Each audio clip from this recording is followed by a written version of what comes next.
Hi friends, இன்றைக்கி வீடியோவில் ரொம்ப இன்ட்ரெஸ்டிங்கான ஒரு ரெசிபி தான் பார்க்க போகிறோம். இது பார்க்கறதுக்கு முன்னால் நீங்கள் நம்ம சேனலை சப்ஸ்கிரைப் பண்ணலன்னா இப்போ சப்ஸ்கிரைப் பண்ணிவிட்டு தொடர்ந்து பாருங்கள் ஃப்ரெண்ட்ஸ்.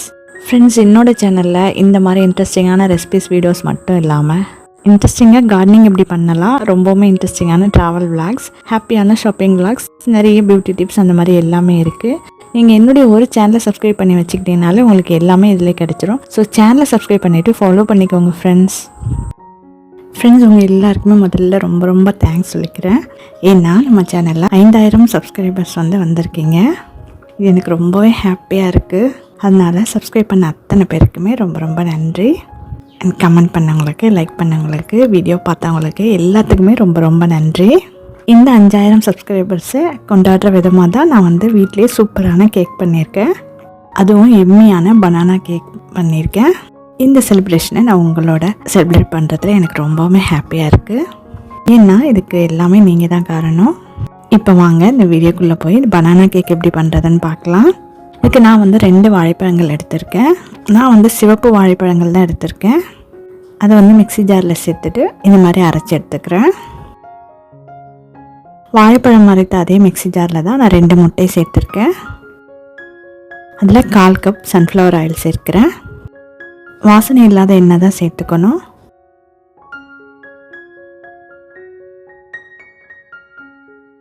அதுக்கப்புறம் 1 கப் பால் சேர்க்கிறேன். அதுக்கப்புறம் 1 கப் சுகர் சேர்க்கிறேன். நான் 1 கப் எடுத்துருந்தேன், ஆனால் கொஞ்சம் குறைவாக தான் சேர்த்துருக்கேன். ஏன்னா பனானாவுமே ஸ்வீட்டாக இருக்கும், அதனால் பார்த்து சேர்த்துக்கோங்க. நீங்கள் உங்கள் இனிப்புக்கு தகுந்த மாதிரி கூட்டியோ குறைச்சோ சேர்த்துக்கோங்க. 1 கப் கரெக்டாகவே இருக்கும். இது எல்லாத்தையுமே மிக்ஸி ஜாரில் சேர்த்து நல்லா பிளெண்ட் பண்ணி எடுத்துகிட்டு வந்துடுறேன். பாருங்கள், இந்த மாதிரி இருக்கும். இதை வாழைப்பழம் அரைச்சி வச்சுருந்தேன் இல்லையா, அதை கூட சேர்த்துக்கிறேன். இதெல்லாம் நல்லா மிக்ஸ் பண்ணி கொடுத்துட்டு இப்போ என்ன பண்ணுறேன்னா, நான் 1 கப் கோதுமை மாவு எடுத்திருக்கேன். இது கூட 1 கப் மைதா மாவும் சேர்த்துக்கிறேன். இதில் ஒரு 3/4 teaspoon baking powder, 1/2 teaspoon baking soda, 1/4 teaspoon உப்பு, இது எல்லாமே சேர்த்து சலிச்சிக்கிறேன். பாருங்கள், சலிச்சிட்டேன். இது எல்லாத்தையுமே நல்லா மிக்ஸ் பண்ணி கொடுத்துக்கிறேன். இது கூட நான் ஒரே 1 டீஸ்பூன் கொக்கோ பவுடர் சேர்த்துருக்கேன். இது எல்லாத்தையுமே நல்லா மிக்ஸ் பண்ணி கொடுத்துக்கிறேன். பாருங்கள், இந்த மாதிரி. இப்போ நான் கேக் டின்னில் கொஞ்சமாக நெய் தடவி எல்லா பக்கமும் படுற மாதிரி நெய் தடவி வச்சுருக்கேன். நான் மிக்ஸ் பண்ண இந்த கேக் பேட்டரை அதில் சேர்த்துக்கிறேன். சேர்த்துட்டு ஒரு 2 முறை டேப் பண்ணிக்கிறேன். ஏன்னா பபிள்ஸ் ஏதாச்சும் இருந்தால் அது சரியாகிடும், அதுக்காக.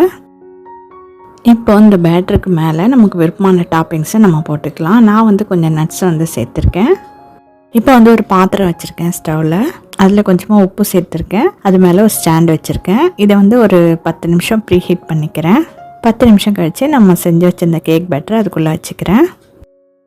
இப்போ மூடி போட்டுட்டு ஒரு 45 மினிட்ஸ் சிம்முக்கும் மீடியமுக்கும் நடுவில் வச்சு வேக வச்சுருந்தேன். 45 மினிட்ஸ் ஆச்சு எனக்கு இது வேகிறதுக்கு. இது வெந்தப்புறமே நல்லா ஸ்மெல் வரும், வீடு ஃபுல்லாமே நல்லா ஸ்மெல் வரும். அதை வச்சுமே நீங்கள் தெரிஞ்சுக்கலாம். எதுக்கும் வெந்துருச்சான்னு செக் பண்ணலான்னு சொல்லிட்டு நைஃப் விட்டு பார்த்தேன். குச்சியோ நைஃபோ ஏதாச்சும் விட்டு பார்த்தோமா ஒட்டாமல் வந்ததுன்னா கேக் வெந்துருச்சுன்னு அர்த்தம். பாருங்கள், ஒட்டவே இல்லை, சூப்பராக வெந்திருக்கு. இப்போ உடனே இருக்கக்கூடாது. கேக் டின்லேருந்து கேக் வேக வச்சிருந்த அந்த பாத்திரத்துலேருந்து தனியாக எடுத்து இதை ஆற வச்சிடணும். ஆனால் அந்த கேக் டின்லேருந்து நல்லா ஆறின பிறகு தான் எடுக்கணும். பாருங்கள், இப்போ ஆறிடுச்சு. இந்த ஓரங்கள்லாம் இந்த மாதிரி நைஃப் வச்சு எடுத்து விட்டுட்டு இப்போ கவிழ்க்கிறேன். பாருங்கள், கீழ் பக்கமே எவ்வளோ ஈவனாக அழகாக வெந்து வந்திருக்குன்னு. எங்கேயுமே அடி பிடிக்கலை, எதுவுமே ஆகலை. இப்போ மேலே திருப்பி போட்டுக்கிறேன். மேல் பக்கம் வர மாதிரி வச்சு நமக்கு விருப்பமான ஷேப்பில் கட் பண்ணிக்கலாம். இப்போ கட் பண்ணி காட்டுறேன் பாருங்கள், எவ்வளோ சூப்பராக எம்மியாக இருக்குது பாருங்கள். இந்த கேக் சாப்பிட அவ்வளோ சூப்பராகவும் எம்மியாகவும் இருந்துச்சு. அண்ட் வீட்டில் பண்ணதுன்னா யாருமே நம்பவே இல்லை. நீங்களும் உங்கள் வீட்டில் இதே மாதிரி ஈஸியான மெத்தடில் கேக் செஞ்சு உங்கள் வீட்டில் உள்ள எல்லாரையும் அசத்திடுங்க. ஃப்ரெண்ட்ஸ், இந்த வீடியோ பிடிச்சிருந்தா சின்னதாக லைக் பண்ணிடுங்க. மறக்காமல் உங்கள் ஃப்ரெண்ட்ஸ் அண்ட் ஃபேமிலிக்கும் ஷேர் பண்ணிவிடுங்க. இப்போவே சேனலையும் சப்ஸ்கிரைப் பண்ணிவிடுங்க. நெக்ஸ்ட் ஒரு இன்ட்ரெஸ்டிங்கான வீடியோவில் மீட் பண்ணலாம். தேங்க்யூ ஃப்ரெண்ட்ஸ், பாய். மறுபடியும் உங்கள் எல்லாத்துக்குமே ரொம்ப தேங்க்ஸ். சப்ஸ்கிரைப் பண்ணவங்களுக்கு, வீடியோ பார்த்தவங்களுக்கு, லைக் பண்ணவங்களுக்கு, கமெண்ட் பண்ணவங்களுக்கு எல்லாருக்குமே ரொம்ப தேங்க்ஸ் ஃப்ரெண்ட்ஸ்.